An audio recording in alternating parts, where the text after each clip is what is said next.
Welcome everybody to this brief presentation titled, If I Was an Atheist. Now, many of you may already know that I'm not an atheist, I'm a theist. So why this title? Well, I'm going to get to that presently. But I just want to remind you that this presentation comes along with an article. And that article is so that you can study this topic in a little bit more depth. It provides footnotes, explanatory footnotes, and it provides a bibliography so that you can continue to study on your own. So by way of background, when I was a college professor, I used to assign an exercise, and it was titled the Values Clarification Exercise, in which I would pose to the students these two polar opposite views. Could be pro-life versus pro-abortion. It could be gun advocacy versus gun control, or long-term incarceration versus capital punishment, and others like that. Then I would ask them to decide where they fell on this continuum between one extreme and the other. What do you really stand for? And then when they told me, they might say, okay, I stand for pro-life. And so I said, oh, great.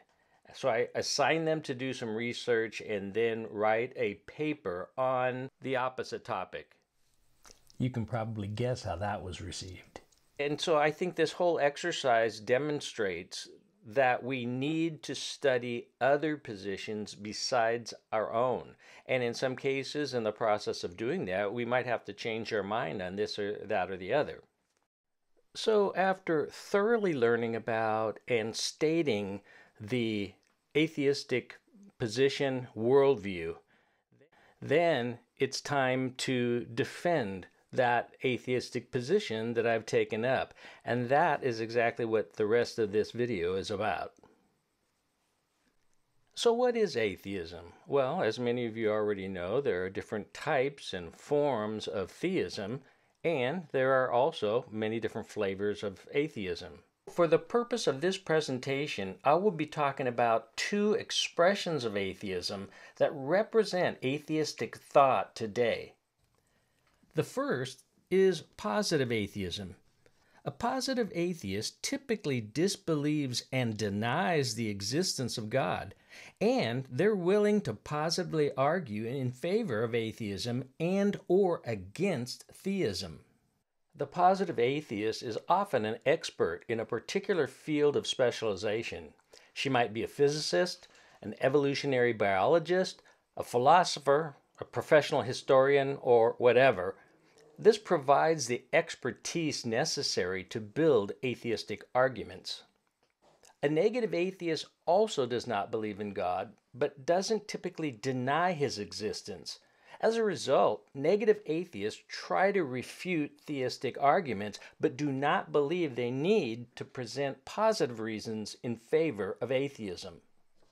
The negative atheist is most often content to dispute theistic arguments, but has no compulsion to present a positive case for atheism. Instead, they believe that the burden of proof with respect to the existence of God lies solely with the theist. So, what strategies can be brought to bear in favor of an atheistic position? Well, the first thing I would recommend would be to choose a certain brand of atheism. Unless an atheist is an expert in some field of specialization, I would recommend that they distance themselves from a positive atheistic position. Why accept the burden of proof when it's much easier and way more fun to watch the theists struggle with their arguments? Although this is not the tactic of every negative atheist, in the 21st century, more and more of your average everyday atheists prefer to take no responsibility to argue why their own position is rational. They are much happier to attempt to refute theistic arguments. I personally find this strategy distasteful. If you want to claim to be an atheist, fine, but come to an understanding, a full understanding of the position. What this means is you're going to have to develop a positive statement of your atheistic position and also acknowledge some of the weaknesses. A second strategy would be to focus on religions that prize objective truth. Once again, unless you're an expert in a particular field, Why expend a lot of time and energy in refuting religious positions that don't claim to be objectively true? Many Eastern religions like Buddhism, Hinduism, Confucianism, etc., don't place much stock in rational proof of the tenets of their religions. They're more interested with direct, intuitive experience. Christianity is different. Christians believe that God exists as an objective, rational being. Truth is also objective and has a genuine correspondence to the real world. Since atheists claim to prize truth and rationality, they can save time and effort by focusing on religious worldviews that also prize truth and rationality. If they can topple Christian theism, they can topple other objective and truth-based religious worldviews. Speaking of worldviews, the next strategy is don't discuss the atheistic worldview. The atheistic worldview is most often based on some form of materialism, and materialism is the view that everything in the universe is reducible to material causes. Materialism also leans heavy on scientific method as the means of providing true knowledge about the universe. Scientific method is clearly one of the ways that we learn about our universe, but it's not the only way. Scientific method assumes that the world is solely naturalistic, but simply assuming that there is a naturalistic explanation for every aspect of the universe doesn't make it so. The decision to study the world in a naturalistic way doesn't mean that everything in the world is indeed naturalistic. Scientific truth is also provisional truth, and it's ultimately refutable. No matter what theory or evidence that you come up with, that theory or evidence is refutable, and that refutation is refutable, and so on and so on. The scientific method is based on many assumptions, and therefore one can never know with certainty that scientific truth is absolute truth. Ultimately, materialism can be shown to be a self-defeating position, since the theory of materialism itself can't be shown to be materialistic. That is, the idea or the concept that everything is made up of matter does not itself consist of matter. Ideas, concepts, thoughts, indeed, consciousness itself can't be accounted for by such a simplistic notion as materialism. In short, any worldview based on materialism is in turn ultimately based on faith. Therefore, if I was an atheist, I would just avoid the topic of worldviews altogether. The next strategy is to attempt to pose unanswerable questions. Since the negative atheist is not posing their own arguments, they can spend most of their time bogging down theists in a quagmire of, hopefully, unanswerable questions. For example, you can simply look into the Bible and find inconsistencies, contradictions, or errors of matters of fact. If one holds materialistic assumptions, that shouldn't be too difficult. After all, if one already assumes materialism to be true, and all events in the universe are caused solely through naturalistic means, then nothing supernatural could exist. I mean, that's by definition, bammo. This is an ingenious way, I might add, of casting doubt on the claims found in the Bible, especially claims of miracles, just to find them out of existence.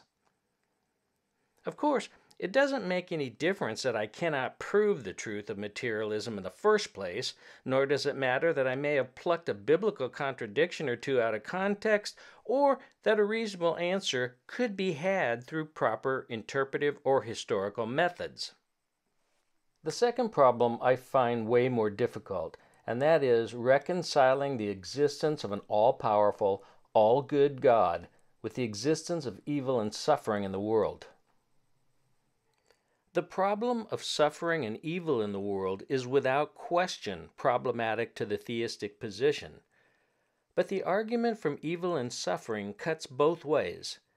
If the atheist concedes, for the sake of argument, that the God of the Bible may indeed exist, then in the end, both the atheist and the theist must admit that such a God may have reason to permit evil and suffering that are beyond the finite understanding of man. Ultimately, one must decide whether or not there is a morally sufficient reason for God to permit evil to exist. The problem of evil and suffering is not insurmountable. It's difficult, it's complex, but we don't need to be able to understand the solution in its entirety. If God exists and has determined a solution, it may be that the solution is beyond our finite abilities to understand. The question we need to answer is this: is there a morally sufficient reason for God to allow suffering? And this is a question that can be answered in the affirmative. In conclusion, should an atheist be allowed to avoid the burden of proof for their own atheistic views? Should they be able to avoid defending atheism in favor of attacking theism? Well, the answer, it depends. If you want to claim to be an atheist and yet not make any hard and fast claims about atheism, then you're good to go. But if you want to make truth claims, that is, statements of fact that claim to be either true or false, then you're going to have to pick up the burden of proof. There's just no other way around that. Because without argumentation, then all you really have is opinion, nothing more.